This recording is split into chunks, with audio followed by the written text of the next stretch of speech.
Hello, everyone. Happy New Year, belated as it may be, and welcome to This Week in Hospitality Marketing, live show number 335. I am your host, Lauren Gray, welcoming in the new year. As all of us are firsthand realizing this year, as being new as it is, still has some existing issues that are transferring over from 2021, over from 2020. And it is, of course, a concern of what we do from our industry perspective for first quarter, January in particular. As I mentioned in last show last year, boy, I haven't talked to you guys since last year. Old joke never goes away. Um, is a brighter and bigger outlook. Our topic today is 2022, not the same old. And I'm not saying I struggled with conversation on context of today. We're actually going to be, I'll be brief today. We always keep it within an hour. It might be a little shorter than that today for a variety of reasons, but I wanted to talk a little bit about impact and perspective so that logistics makes sense. We oftentimes get caught up in the logistics of things, how to do things. That's the purpose of the show, is to really answer to some of the questions of what can I do for marketing for hospitality? How can I effectively make good decisions based on the current circumstances of what those decisions are based on? So let's kind of break it down from a core perspective into a reaction or an action perspective. I don't want to say reaction, but an action perspective, proactive or not. And that is where we are right now. We're going through Omicron. Omicron, for not being a doctor, just we know it's impacting our society. Um, from that, it's impacting people's travels decisions and the need for travel and our ability to provide service, both logistically from an internal teamwork perspective and also from a business perspective, people needing our products. Okay, duh, Captain Obvious. We look at it from how we can respond. We've talked about dynamic budgeting, we've talked about dynamic marketing, we've talked about the ups and downs of channel distribution based on usage and communication and so forth. I want to talk about the human aspect of what we do. We have been bemoaning, I included, have been bemoaning the impact on our industry, not just from the pandemic's perspective, but our industry's slow to change mentality of how we deal with our teams, how we respond to our people that come to us at our hotels and our restaurants. And I want to get down to a core element of something, and that is the essence of our industry. Our industry is based on service, whether it be food, whether it be hotels, whether it be golf or spa or anything. It's the providing of service. Because of that, the mentality shift isn't what I can do for myself, it's what I can do for someone else. Why I bring that up, I catch myself, all of us, we talk about mental health, we talk about the stability of mental health, and that is a very valuable conversation to have. But it's also a mental acuity as to the perspective that you have. Let me give you a case in point. Um, my wife says I should get royalties from the insurance company that does the commercials about not teaching people not to be like their parents.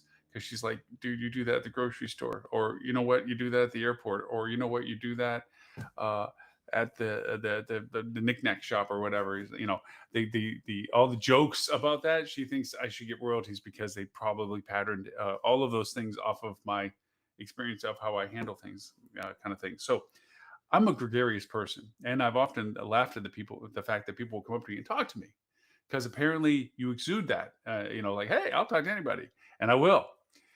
Unfortunately, with all that this drawing out of the pandemic has been for all of us, there is a change in that perspective.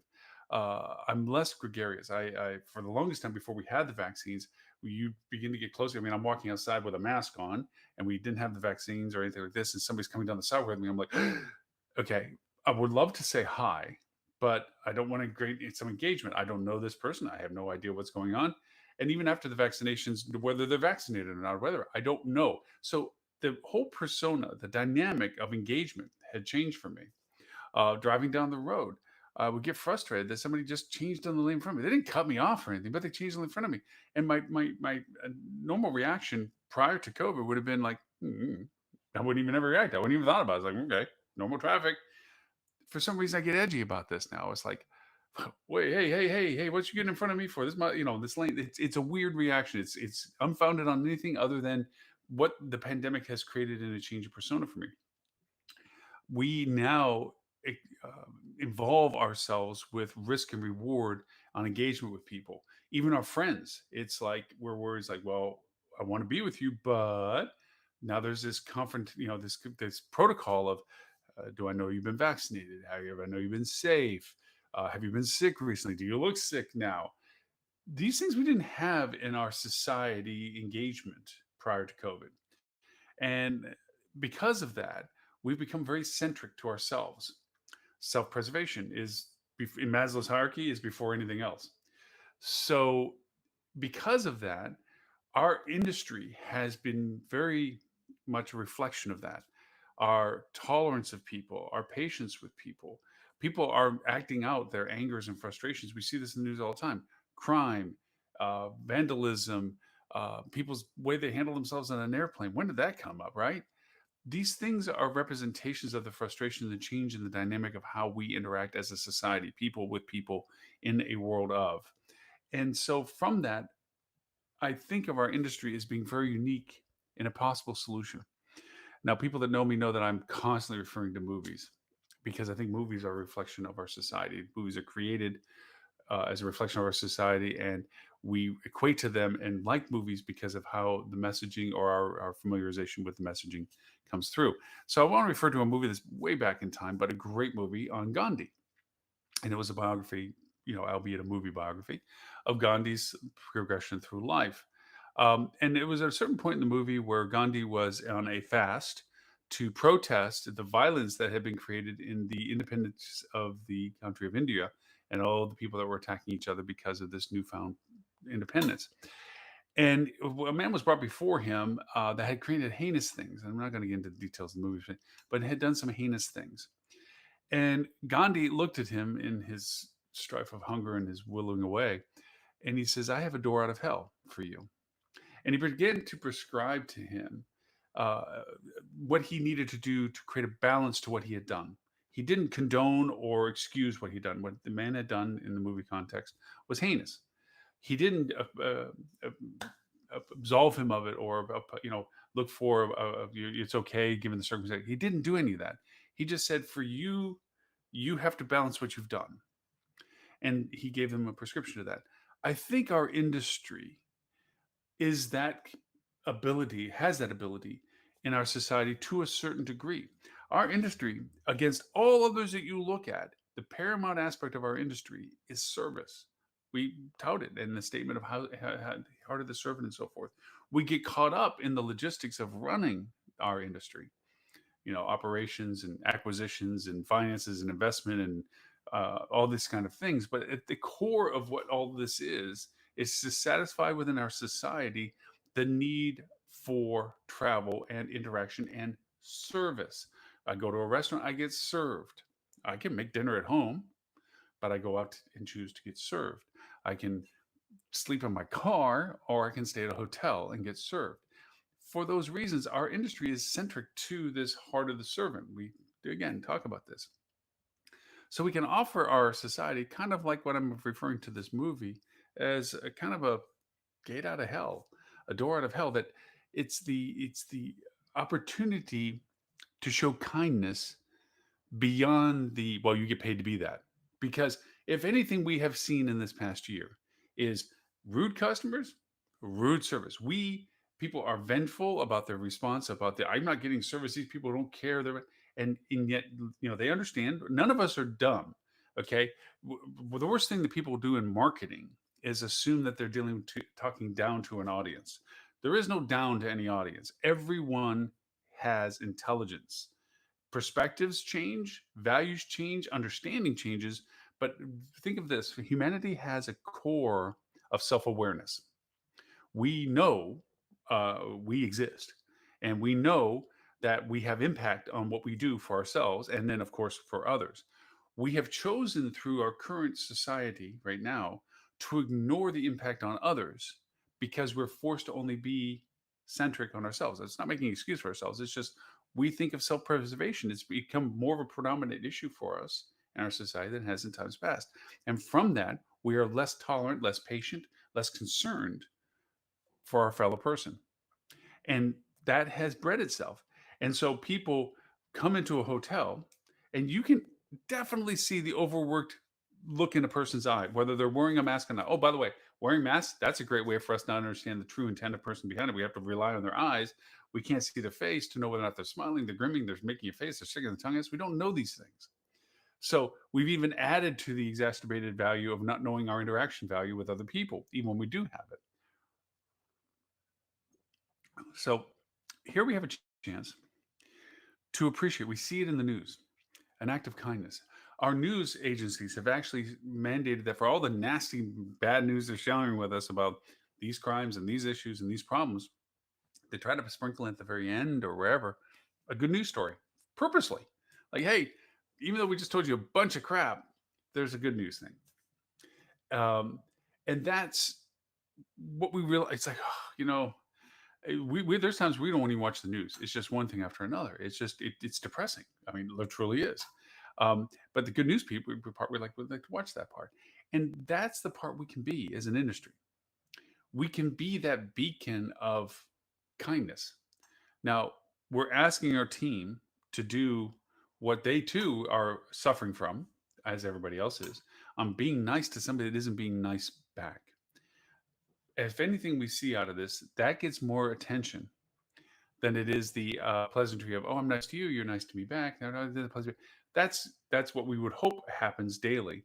But now, given the current circumstances, when somebody's kind, in spite of not being treated kindly, we notice that going, "Wow, that person could have been just as mean back, but they weren't," and that stands out. Sadly, but it does. We can be that. We can be the gate out of hell for a lot of things in our society by being those people that say, yes, I know I'm overworked. Yes, I know that everybody's been mean to me, but I'm not going to reflect that back to the next person. We can do that in lots of ways, not just in the personal interaction that's forced by somebody coming up to your front desk or coming into your restaurant or dealing with your team that's in a hallway or whatever in the hotel or whatever. It also goes to how you as a business are projecting your efforts forward. And the first thing of that is stop guessing what your guest wants. Ask them. We've mentioned this, we've told this, we've exonerated this, we have educated it, we've had shows on this. Start asking questions, listening to your guest. And it's not, and it will include, unfortunately, their complaints, but also in the context of their complaining, you find solution. What is it that really bothers them besides everything apparently, but you know, what really is their core issue? And the core issue isn't what they may be upset about. It's maybe just something as simple as what you can do about. Case in point, we've talked about this as an example months ago, literally, I think three-quarters of a year ago. We talked about the frustration that we're seeing as people begin to travel early in the summertime last year, that people are freaking out and throwing trades and busting up the place because the free coffee in the lobby ran out and they came down for free coffee and it wasn't there. And it wasn't the free coffee. It was the stress of getting to the hotel, the stress of the uncertainty as to the safety, health safety, the change in what they had to be aware of, whether normally this is how things done, now they're not being done that way. The housekeeping, the lack of housekeeping, the lack of food offerings, the little box for food instead of the plow it on buffet that they used to have. All those things added up into the tirade of the coffees out in the lobby. And we talked about how you reacted to that was just as important as not reacting to it, of not giving back a reflection of all that anger and angst and evilness and meanness, okay? But to absorb it and reflect it in a kind way of what is it that I can truly do that will make a difference in your attitude? Not just fill the coffee, maybe that is it, but it's the thing that will be the linchpin that makes all the rest just water away. And that is what our industry can do. People are walking in our door intelligent enough to know that there is not enough staff at our hotels or at our restaurants. They can see it by the lines and the empty tables that they can't see because there's not enough servers to get to them. They can be frustrated for the technology they have to deal with when they used to love talking to a person that came up to their table, like me. As my wife says, though a server does not need to know your name. I'm sorry. I'll still be like, hey, my name's Lauren. What's yours? I still do that. Seriously. She thinks she should get royalties from those commercials. Um, it's the idea that you can be personable and empathetic in spite of the aggravation that they give back to you. Because even though you may not see the result of your actions right then and there, like now all of a sudden they melt like butter because you just were nice to them, they still may be a total jerkhead the entire time you interact with them. But at another time, in another place, in another circumstance, that act of kindness that you did may have a more profound impact on their perception in the future than you'll ever know. As we often say, karma is karma. Um, it is one of those things that we as an industry can do. It's we as an industry can create that dynamic that's different for people because we are based in the core element of what we need to get out of hell. We need kindness. We need service. We need the reflection of others before the reflection of ourselves. We are those people, the people that decide they're going to tear down a residential street at 100 miles an hour because they just are frustrated and it's a straight road and they're going to do it. And better be out of my way because I'm running down this road, even though it's 30 miles an hour at 100 miles an hour because I feel like it. And then somebody gets hurt. And you don't see the remorse in them because they're still blinded by their own self centeredness. It's a shame because people's lives are destroyed by that. So we can help with the idea of what it's like to come out of this hell. We can help with what we do as an industry for people that we interact with. Travel now, let's face it, be candid about this, sucks. Not because of where we don't want to go isn't important, not because who we get to see when we travel isn't important. That's the good parts. It's the getting theirs. And it's not because the plane bounces more than it did or the seats are boards instead of put cushions. It's the stress of all of this. It's the stress of what not knowing happens or does happen because of, or when I get on this plane, someone going to freak out, want to beat everybody up, or, the rudeness of the attendant because she's so fed up with mean people. The only way she can defend herself is to be walled behind this and say, screw you all, be lucky I'm here, or the same attitude from a front desk agent or the same attitude from a food service person is be lucky I'm here. And then of course the reaction of is like, you better pay me more or I'll get out of here and you're screwed. The self-entitlement we have has to somehow be broken in a chain. It has to stop somewhere. And that stopping has to be reflected to other people going, wow, I like it when people are nice to me. I don't like people that are dickheads to me all the time. Why am I being that way to everybody else when I don't like it myself? Some people never have that perspective. Some people are all about me, me, me. And it's easy to go over and condemn them for that until you look at their lives and realize they've always been on the downside of things. They've never truly had a equilibrium that made them realize that they can be better than what they are and then instead take what they can get when they can have it. We may never fix all those people. We can't fix all those people. There's no reality to that. But we can influence people and we can only affect the world that we can in effect. The old chaos theory of butterfly wings and so forth. It may be strange, but you as a person can possibly influence somebody in a way that you don't know, in a way that makes a difference for a lot more than what you actually knew you did. That's my stand on a soapbox perspective of why 2022 is not the same old, same old. But there's a pragmatic aspect to this, a logistics aspect to this. The reality of it is if you're looking at HR the way you looked at it last year, you're going to lose. You need to redefine your perspective of engagement of the teams that you need because think of it as a wellspring to down to a river. Water coming out of the water makes a river. HR is the wellspring. If you bring in bad talent or talent that doesn't understand what's being asked of them or the culture that they're joining and they don't fit that culture, not everybody fits. They're good people, but how they do things is different than how you do them as a culture. You're going to have problems because you're literally creating a scenario of failure because you're bringing in somebody that doesn't work within the system you have. Either they adapt to the system because they're capable of it, or they deteriorate the system because they never adapt and they end up leaving the system and causing damage from that process. So HR is critical to the starting of solutions to this. And everybody's like, we need people. Great. Have you ever thought about what it is that you are offering? Are you talking? And it's usually quite like, well, I offer, this much per hour, or I offer this kind of compensation. We're watching in the news persistently the additional costs of stuff. And I'm not going to get into the economics of it. It's like, but basically, when you print money, the value of that is only good based on the warranty of what people think it's worth. Hence the reason why we have cryptocurrencies and so forth, and people are going back and forth and shit. Whole thing on that one. So The idea that you're offering what you think is the reason for them doing this and not getting the results means definition of insanity, which is doing the same thing over expecting a different result. You're doing that and you're not getting the result you want, yet you keep doing that. You need to change what you're doing to get the resources of people that you want.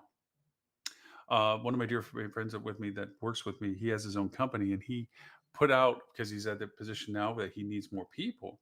He put a wonderful page document. This is Tim at Phrasing, page document of what he wants and what in a person, by way of telling you what he's offering. Seriously, it wasn't anything about what he was looking for. He talked about what he needs in the context of what he has to offer. But everything about that page was truly about what he offered, the environment, the culture. It wasn't a dollar amount. People go say, "Well, I'm not going to tell people what I'm paying per hour because my competition's going to know." Really, and that's causing you a problem. As if the person that's looking for a job doesn't already know the difference between what your competition is offering and what you're offering. And if you're worried about your competition and saying, "Well, if they're offering $16 an hour, I offer 16.50." If the motivation of payment isn't the motivation for them to getting hired, what difference is it to you if your competition is offering more money per hour than you? Obviously, what that is not what people are looking for. They're looking for the difference for themselves. Of course, some people are like, "Oh, great, I'll go there because I can make 50 cents more an hour." It's a terrible place and it's run down compared to this place. But hey, that extra 50 cents an hour is doing it for me. It might be, or it might be more convenient to them. There's lots of motivating factors. The idea of it is you don't know. One is to ask people, both on an exit conversation and as a prelude to an interview. So, what is it you found interesting about what we offered? Is it in proximity to where we live? Is it somebody here? Is it what we're paying? Is it the benefits we're offering? Is it the hours we're offering? Is it the job itself that's not being similar to the way we described it? Find out. Which goes to our earlier part of the conversation we had, asking your guests. We're sitting back now, literally like a merchant behind a counter. What brought you here? Oh, you're looking for watches? Oh, I have watches here. Oh, wait a minute. You're looking for shower appliances over here. We don't know what they're looking for. So we have to carry everything, do everything in the hopes we have something that they're wanting. Why not ask them? Hi, what are you looking for? For hotels, that goes to asking the guests, so why are you traveling? What is it that, what information do you need? The whole COVID kids crash kit program that we have, which is creating content for people to be aware of what they have to do in traveling should the test be positive, and what do we offer for room rates and what do we offer for food and all the things that you don't know about until you need them. Part of that, a lot of that was coming from asking people questions. So we want to get you to our destination, but you're not booking. Can we ask what it is that you would need information on? We found from that their uncertainty of what it would be like to get there was based on what would happen if they got stuck there. So we created content for that. It solved a problem, created business for us. With the uncertainty and the changes that are going on with travel, the changes in protocols of where you're going to, what's required, what should you be doing, what do you need to do if you're stuck there, what do you need to do when you get there? If you can answer to those in context, for the reason that they're interested, or ask people what it is the most important that they need to understand. By providing that, you're creating the relationship that creates the business for you. Sitting back and saying, "Well, this is where we are, this is what we're doing," and doing it traditionally, where like, "Well, what businesses are in our area that we should reach out and see what hope rooms that," those people don't know any better than you do what they need. They don't know if that training group of 15 rooms that was possibly coming in for X date to X date is still going to come in when all of a sudden Omicron flourishes even stronger, either from the source of where these people are coming from or you in your local market that they're going to be coming to. So, creating that dialogue of asking questions and listening to the answers, asking your guests what it is that they need to understand better, or concerns that they have, or things that they need to know about, or how you can identify what you have as product realistically to the people that need your product is paramount to your ability to do business, which also leads itself to the whole stand on the soapbox conversation I initially had, which is this is a door out of hell. This is a way of offering what we do as an industry to people that need what it is that we have to offer. But doing so where they don't have to be finding it themselves, searching it themselves. They're going to do it anyway. They're going to find some solstice in making sure that they feel that they've looked at the spectrum of options to know that they're not following just the one choice that they've been exposed to. But being that authoritative, valued, honest, truthful, not offering what you don't have, not precluding what you don't have so that they find out later that your pool was closed, but you didn't mention it, which is a real irritant for some people, or the restaurant's closed, even though you talk about having a restaurant. That's deceit. That's deceitful. No, nobody want. You don't want it. Why would they want it? Why would you be like, well, let's just not mention we're going through renovation right now and apologize to them when they get here because gosh knows we need anybody to walk in the door. That's not a solution. Not the, well, we'll irritate them now, but we'll make it up to them in the future. There is no future. They're not going to come back for you to give it back to them. They're going to be like, well, those guys lied through their teeth. They talked about how awesome their hotel was and so forth. And I'm listening to jackhammers. And they didn't tell me about it. When I got here, they gave me some sort of discount and a coupon to go get a free drink at the bar. Like that's going to compensate for the fact that I'm dealing with jackhammers and whatever. That's not good business. That's not what our business is based on. We did that before COVID. We did it during COVID. We did lots and still do. Look what we did this past summer, 2021. We maximized rate because so people were so willing to pay whatever it took to get out of what they had been doing for the year up to that point that we said, sure, yeah, we'll take 3 times what we normally would charge. Um, just to because you're willing to pay it. By the way, restaurants closed, fitness rooms closed, pools not open. Basically, there's nothing that we say we have other than the room that you're getting in. And by the way, housekeeping, yeah, we don't do that anymore. We'll put a stack of sheets at your door. You go do that, but we're going to charge you 3 times more normally than we did when we used to do all that and used to have all that stuff. What did you think was going to happen? Do you think they were gonna be like, yes, they understand the world's different. They understand that you don't have staff. You understand that there's this going on, but the indifference that we provided, we didn't do it like we're so sorry. This is the best we can do, so forth and so on. We did it out unabashedly, like, hey, give me your money. This is all I got. Take it or leave it, or get out of line because there's somebody behind you. We as an industry treated it like that. I know there's exceptions of people that didn't do that, and I know there's exceptions of people that truly exploited it beyond the level I'm talking about.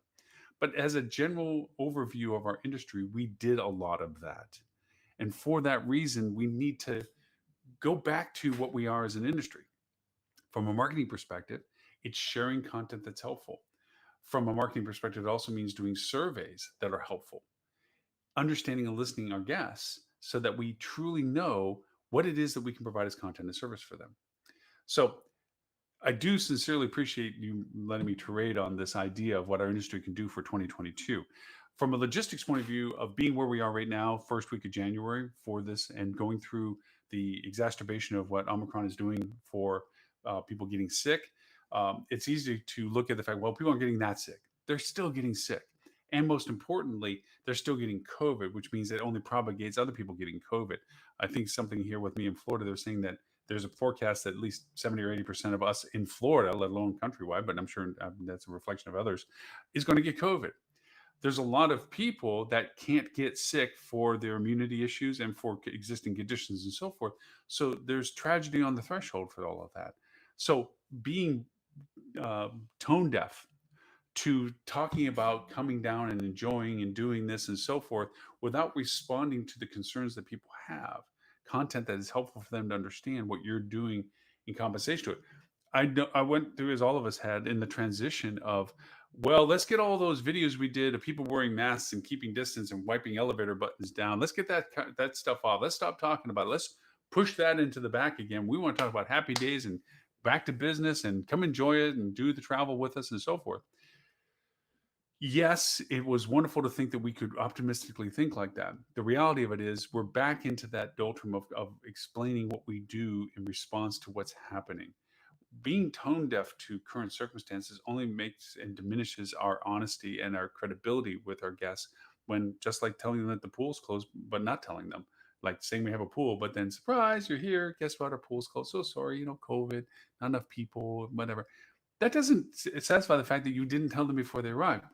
And the reason why I didn't tell them alive, realistically, you didn't want them to cancel the reservation. So if you break that apart from a marketing perspective, what could you do? We did this with a client in particular. We literally, honestly said, it looks like coming up, our local area is going to put a restriction on this. So it looks like there may be some events during this month that are going to get canceled. If you're coming for these events, let's offer you, if you're going to cancel, let's do two things first. First off, you can cancel. Please know that you can. We're not going to hold you to, well, hey, you bought it, you got it. We're going to let you cancel. But let's, before you cancel it, can we give you the full credit of what you're going to do, okay, towards rebooking within the next 9 days? Let's just throw another date out forward. Um, and if people get back to us, which they did, and say, well, hey, I was really coming for the event. I don't have another immediate area to come there for the next 9 days. So I'm just going to get this. And I said, well, hey, let's do this then. We'll do that. Okay. But can we flip it over to being a gift card, and we'll honor the rate you have for the next 6 months, and give you the gift card for the value of what you've just bought. Okay. So you money in the bank, you have it. And you can get the same rate when you rebook anywhere in the next 6 months. So we save some people with that. Then there's still people's like, no, honestly, I just am so uncertain about travel now. I'm still not going to do it. I appreciate the offer, love the gift card, but really, I just want the refund. Okay. And so we did give refunds, but then the last ditch we did for this was like, "Hey, okay, here's the thing. We'll give you your money in a gift card. We'll give you the rate offering for 6 months, but we'll also boost the gift card's value by 10% should you stay with us a whole year from this date.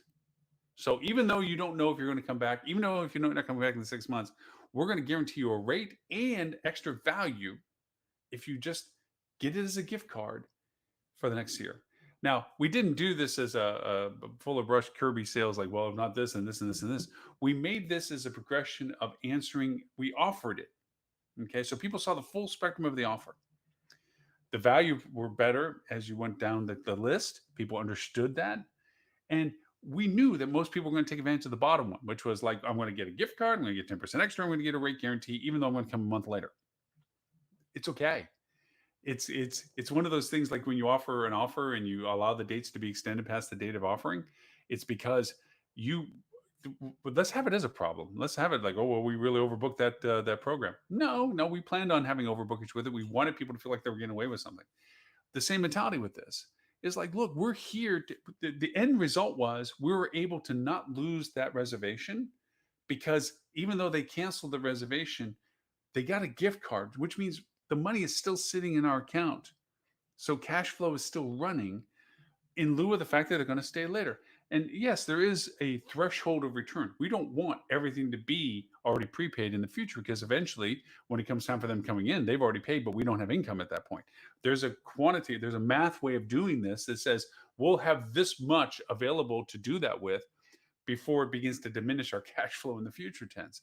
Math is a powerful thing when you do these kind of things. So marketing, talking to revenue management, talking to operations ownership, created these variations. What we got, though, from this was a really powerful positive perspective of us. Not that we're just trying to hang on to the cash.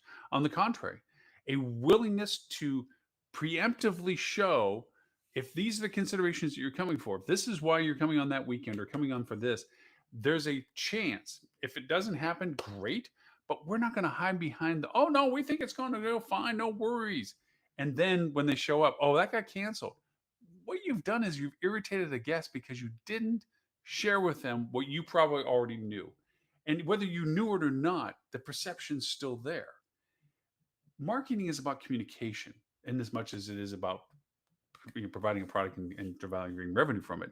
It's communicating what you want people to know and understand about you. That's why marketing includes your content on your website. That's why marketing includes your messaging. That's why it includes your social content, because it is communicating with an audience that wants to hear what you have to say, or be made aware of what it is you have to say that they might be interested in. What is helpful for them to understand why they want to buy and give you money. So hiding behind uncertainty, hiding behind ambiguity is like, hey, it's not my fault. We do that too much. Oh, hey, that's, it's COVID. It's not us. Own it. That's the part I said about getting out of hell, is we as an industry, being service based, have the ability to influence people's perception of what a kindness means. Offering our services and being kind gives people a benchmark to say, wow, that person could have been mean to me. Gosh knows they have every reason in the world. Like I would think, I'm overworked. I have not great resources. A bunch of mean people are treating me meanly all day. Why not be that person that just reflects it back to them, going, hey, well, you know what? Be lucky I'm doing this for you. But the fact that they didn't creates a value of, I like that place. You know what? I know that they were overworked. I know that they were busting their butts, and the person in front of me was a total dorkhead, and I probably wasn't much better. But the person kept being kind to me. You know what? When I go back, I'm going to go over and go back to them. It's like the surprising, which it shouldn't be, good service you get at a restaurant. The server's going crazy. You know that they're really just huffing, trying to keep up with stuff. They're definitely understaffed, and yet it doesn't reflect on their treating you. You felt like when they were talking to you, when they were giving service to you, that you were the focal focus of their attention. They were pleasant, they're thoughtful, they're considerate, and they're doing the best they can. Whether the food came out as fast as you thought it would, whether the drink got replenished as fast as you wish it would, got diluted away because the person made the difference, and they weren't constantly coming up apologizing. Hi, I'm so sorry. They're just like, okay, guys, ready to go. Yeah, they know, as we said earlier in our discussion today, people are smart. Do never talk down to anybody. Nobody is to be talked down to. Anybody in any condition for any reason. Just because you don't share perspective doesn't mean that they're lesser or greater than anything. There's people that are stellar at some things, and you're stellar at your own things. The idea of it is that people are intelligent. They are very self-aware. The problem is that self-awareness, as we talked about earlier in the show today, has been self-centric. We've lost our empathetic relationships. We become self-preserved. Like, what is this in relationship to my preservation? Do I talk to that stranger or willingly talk to that person? Am I putting myself in jeopardy by doing that? I don't want that engagement. We do a lot of. I used to make eye contact with everybody, which is probably why everybody would go over and talk to me, go like, "Hey, what are you?" And ask me weird questions because I'm making eye contact with everybody. It comes from my hospitality background, as a server, as a hospital, a hotel person, whatever. I was constantly looking at people because I could tell if they make contact with me that there was a dialogue that needed to happen. My wife, like I said, makes jokes that I should get royalties for the insurance ads that about, don't be your kids, be your parents. It's because I was that guy. I'd be like, talk to everybody, and where they say, your waiter doesn't need to know your name. I'm that guy. I'm the one that's like, hey, what's your name? My name's Lauren. You know, I'm that guy. I'm also the guy that pulls up the light, has my window on. Somebody rolls down the window and asks directions for me. I'm like, uh, it's what we do as an industry. It's how we are. We've stopped doing that. We stopped making eye contact because we don't want the engagement. We stopped eye contact because we're worried about the risk it creates for us.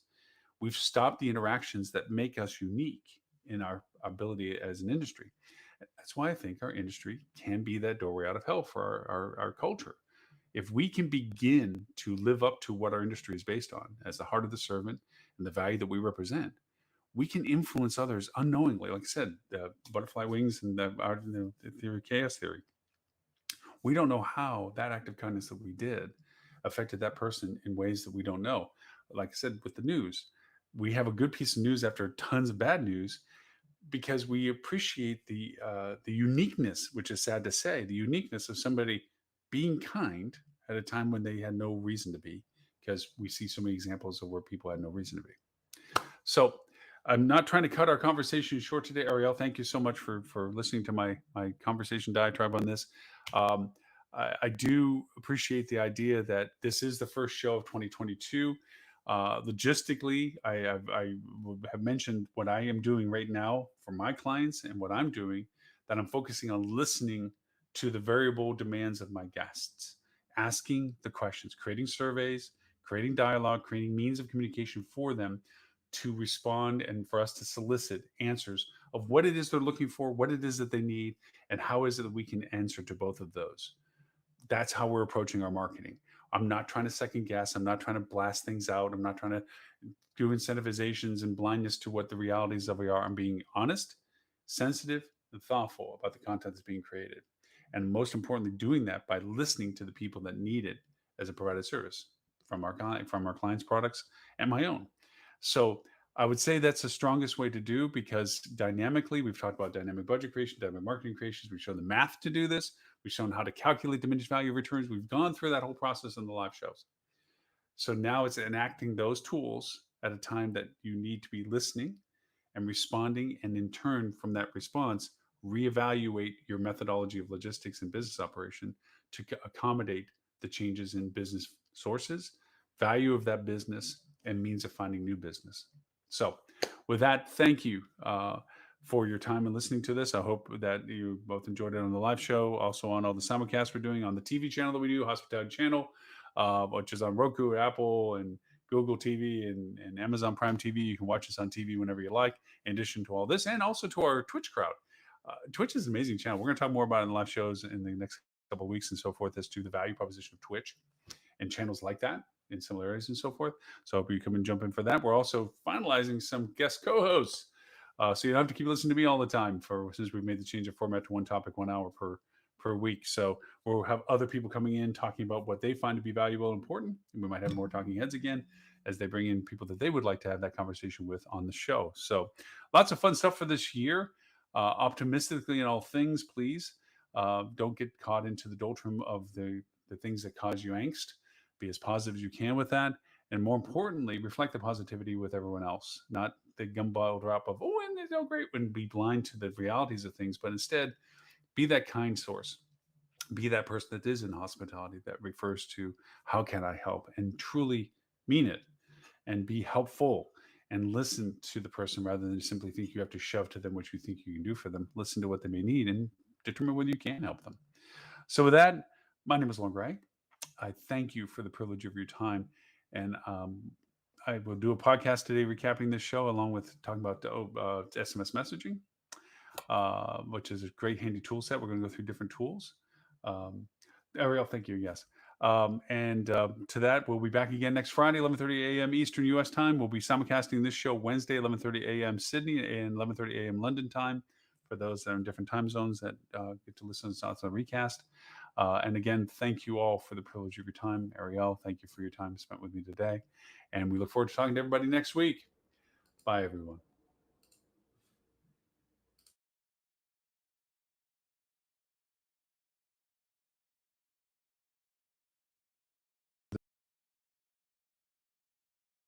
Money and you know, they're not like more mature women who take it as a personal offense that someone would leave this to them, and it's not what they're used to, and it's not what they signed up for. But true. He said their employee retention just went through the roof after that, because they showed they care. Yeah, that's true. That's very true. Very true. And it wasn't as expensive as paying more to the more housekeepers. hours. Yeah, more hours. Remember, it's a teenager that comes in and works for much less. Yeah. Right. So in deference to Mr. Robert, I do want to, just because it is something that is right now on the edge of front of mind for everyone, because right now we marketing wise have dismissed international travel, incoming or outgoing, as either a dilution of demand to our market or as an enhancement to the market of arrival for us. And we're on a cusp of a change at this point, and whether the timing of it lands a certain way or not depends on summer versus not or whatever. But his primary article that he popped up about the COVID passport program. I mean, it's funny that it happened. He put it into the news article today because I just got my text. No, I haven't seen it yet. Huh? I haven't seen that yet. Sorry. I'll send up the link to this. I just got my confirmation that my level 2 verification with gogetvax.com is been approved, and that gives me in my Apple a passport code to show that if I get asked what is your vaccination status, it's a verifiable platform usage that says I've gotten it, that I've been vaccinated and I'm past my quarantine about a second vaccination this way. It's a QR code that authenticates my ability, which is recognized by the TSA as well. So if I need to use something that verifies it, I don't have to show my little cardboard form thing that I have that, whatever. It's an actual verification process. Most of us are lost by now. which right by now is sitting in, here's here's the link. Yeah. Actually, I'm gonna put both in, but this is the link of reference to this, where we already been told by EU, come on over, United States people, Americans, because you guys got vaccination. Thanks for hogging them all, whatever. Now come over and start spending tourist dollars. They, on the other side, as they start getting more vaccinations, we're going to have a reciprocation of demand to our markets as well people that are in Europe that are looking to get over here, whether it be New York, Atlanta, or any other hub, Miami, whatever. New York, probably. I really am looking forward to what's going to happen in New York in the next 6 months, is what I'm thinking. With Broadway opening back up now, and all the things that are going on now, I think it's going to be a whole new world for New York business-wise coming up. But yeah, but this vaccination protocol, I'm happy for it, but even I have to go to the conspiracy theorists going, yeah, that's just another little number that I have to have floating around between passport codes and personal ID codes. Now I have vaccination codes. Wow, this is turning into a thing where, not to try to plagiarize against any historical aspects of this, but the mandate of identification to travel, it doesn't sit comfy. But I understand it. I appreciate that I don't want to go someplace and all of a sudden found out that everybody there didn't get vaccinated, and I'm sitting around walking around, exposed to something. And it's if not delicate COVID, balance. It really is. It is. It's tough. I think that, this is a serious problem, and it needs to be, treated seriously. And we can't just be loosey-goosey about it. I mean, if I were the governor of South Carolina, I would tell those cruise ships, you don't have to go to Florida. Come and, we'll let you have those restrictions in our port. I don't see South Carolina saying that, by the way. That's what I would do. Mm-hmm. I think it's fair. That's it. Those ships are kind of enclosed. I mean, you're really trapped on it. And they're little incubators. The little incubators for whatever somebody has goes everywhere. Well, so in fairness, they need to get on with their lives and with their business, and it's a business that people want to be a part of. And if that's what it takes to get it started, it's not forever, but for now, I think it's the right thing to do. And it should be that business's choice to say, I want to protect people. I want to show I'm protecting people by saying, show me your vaccination. Well, and the cruises have a huge opportunity right now, as well as a huge risk, depending upon which way it goes. But the opportunity is that once I get on that cruise ship, if I have managed to get on a cruise ship and it is a COVID-free ship, let's say that it is, right?